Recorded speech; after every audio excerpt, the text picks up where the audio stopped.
Bom, primeiro acho que entrar na política é um desafio de vida.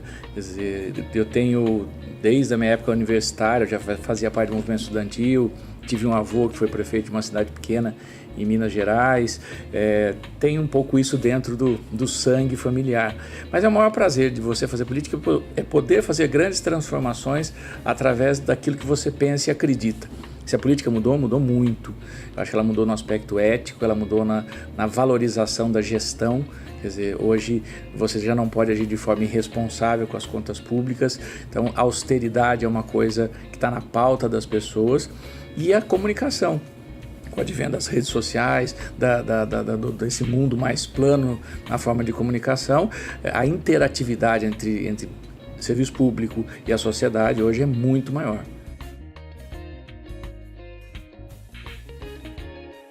Eu não diria dificuldades e prazeres, eu diria desafios. Os desafios eles têm as suas dificuldades e têm os seus prazeres.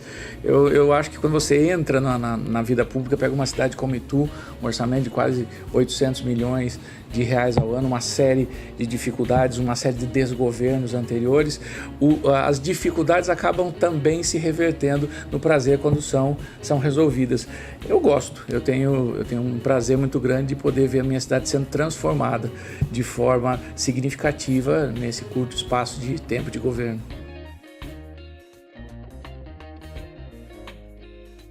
Acho que o contato pessoal, seja ele qual for, de forma carinhosa, ele é sempre marcante. Em especial reconhecimento de pessoas que você sequer imagina, ainda mais quando são crianças ou os mais idosos. Mas acho que o reconhecimento de forma direta é uma das coisas que mais agrada, que mais vale a pena de estar no governo. E se for ter uma imagem, eu acho que a imagem que mais me marcou foi quando a água do Mombaça chegou na estação de tratamento ali da nossa regional, né? A estação de tratamento 1, que é um grande problema da cidade de Itu e que a gente vem enfrentando de forma significativa e com sucesso. Itu tinha um problema de falta de água por uma questão de gestão, né? Nós enfrentamos isso tudo, investimos quase 7 milhões em 6 ou 7 frentes de obra e tu tem água superficial. Com a vinda do Mombaça, tu resolveu o problema de captação, ainda tem muito a ser feito, mas hoje tu não tem falta d'água. Não, ele é importante, mas ele é uma reserva estratégica para a gente. O Rio Piraí não tem um ponto fundamental, não é através dele que nós vamos resolver definitivamente o problema da água de Itu. Mas ele é importante sim, é mais uma fonte de captação de água bruta. Mas nós temos outras fontes, agora temos uma notícia excelente, saiu uma linha de financiamento para a gente fazer o último ponto nevrálgico que nós tínhamos, que é a região da Cidade Nova aqui, que é a captação do Rio Pirajibu. Então nós estamos homologando a nossa licitação, acredito que entre meados de março a gente já esteja iniciando as obras, já tem vencedor, já está tudo correto, então a gente resolve com isso a captação de água bruta, que é fundamental. Então o Rio Piraí, nesse aspecto, ele ficaria mais como uma reserva técnica para o futuro. Importante sim, mas não essencial.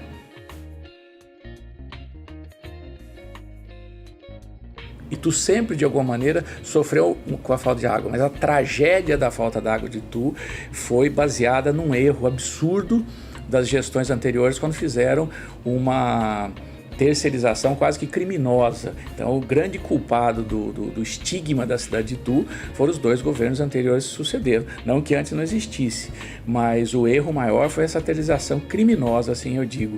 Questão de perda de água existe. A gente chama isso de controle de perdas, e tu é uma cidade de 1610, a tubulação, nós outro dia trocamos alguns tubos que eram de 1900 e não sei quanto lá no começo. Então você tem muita, a junção da tubulação, ela não era hoje por compressão, era feita com chumbo, então você tem perda sim, e às vezes elas chegam próximo a 50%, isso é uma característica de todo o sistema de distribuição no Brasil. O que nós não temos muito em Itu é desvio. São Paulo passa muito com isso, que é literalmente o roubo de água. Então, nós estamos trabalhando uma coisa chamada controle de perdas nesse sentido, que é muito importante. Mas a perda, não só em Itu, como no Brasil todo, é significativa.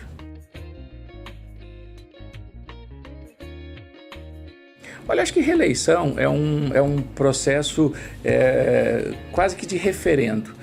Se você chegar em 2020, eu acredito que nós vamos chegar numa situação de atender os desejos e saber que ainda precisa fazer muito mais e que esse muito mais a ser feito, nós temos a capacidade de fazer, eu não vejo por que não me colocar como candidato à reeleição. Mas 2 anos em política é muito tempo, vamos esperar lá na frente, a gente fala mais sobre isso. 2016, quando a gente apresentou, hoje eu posso dizer que no dia 2 de fevereiro a gente cumpriu a nossa última promessa, agora nós vamos buscar mais. Quer dizer, no dia 2 de fevereiro nós inauguramos o Hospital de Itu, que era nosso grande gargalo na saúde. Com isso inteiramos aí 3 postos, unidades básicas de saúde, um hospital que faz cirurgias de pequena e média complexidade, 2 centros cirúrgicos, sala de semi-intensiva, de UTI. Resolvemos a saúde o que havia sido prometido. Precisa melhorar e vamos cada vez melhorar mais. A questão da água, que era uma outra grande promessa, e que nós já passamos o ano de 2018, o ano mais seco desde 1961, até mais seco que 2014. Nós conseguimos superar esse ano sem nenhum único dia de racionamento. E agora, trabalhando, já estamos evoluindo bastante nisso, que são as cidades inteligentes. É trabalhar com todos os processos de forma informatizada. Então, praticamente na metade do mandato, a gente já cumpre grande parte, ou quase que a totalidade das promessas feitas. Mas nós queremos fazer cada vez mais, e tem muito a se fazer. Eu acho que agora trabalhar ainda mais nessa nova captação que eu estava falando, da questão da região do Pirapitingui, da Cidade Nova, aprimorar mais, principalmente o acolhimento na questão da área de saúde, implantar todo esse sistema de cidades inteligentes através de um programa com uma linha de financiamento do BNDES chamado PEMAT, que já também foi liberada, e sempre ter responsabilidade fiscal. Acho que o segredo é isso. Enquanto várias pessoas brincavam de administrar, nós resolvemos ir para o caminho mais difícil, mais dolorido, que era a contenção de gasto, limitação orçamentária, colocar a casa em ordem. Então, colocar a casa em ordem é sempre uma prerrogativa. Nós não vamos fazer nada, absolutamente nada, que comprometa não só essa gestão, como as gestões futuras. Porque anteriormente tudo ficou muito estigmatizado como uma cidade, principalmente na questão ética. Investir em Itu não era um bom negócio, né? As gestões passadas ficaram marcadas pelos hábitos não republicanos. Para ser mais objetivo, corrupção, e as pessoas se afastavam disso. Questão da água, pegavam muito nisso. O que eu posso dar de positivo, a gente pode falar sobre o nosso governo, é que o ano de 2018 foi, da série dos últimos 6 ou 7 anos, o primeiro ano que nós tivemos um índice do CAGED positivo. 800, quase 900 empregos de forma positiva conquistados na cidade de Itu. Então, se for avaliar em linhas, se for avaliar estatística, nós retomamos o caminho da empregabilidade. O problema é que perdeu muito lá atrás. Quer dizer, nós assumimos com quase 5.400 vagas fechadas em Itu, com grandes tragédias que deixaram passar e tantas outras que não deixaram vir, né? Por vários motivos que a história vai contar eles de forma muito detalhada. Mas nós recuperamos essa capacidade de atrair emprego, sim. E que isso é lento, depende também muito do Brasil.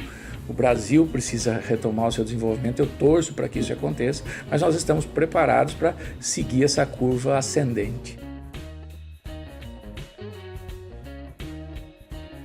Não, o contrário, o Citrem, que agora estou presidindo, mas que antes era muito bem presidido pelo prefeito Geraldo Garcia, ele conseguiu retomar um projeto praticamente perdido, né? Tinha uma série de irregularidades, erros, nós conseguimos consertar tudo isso, as obras foram retomadas, a parte de Itu já está bem avançada, falta fazer o gerador, a nossa estação praticamente já é a original, que vai continuar a ser nisso.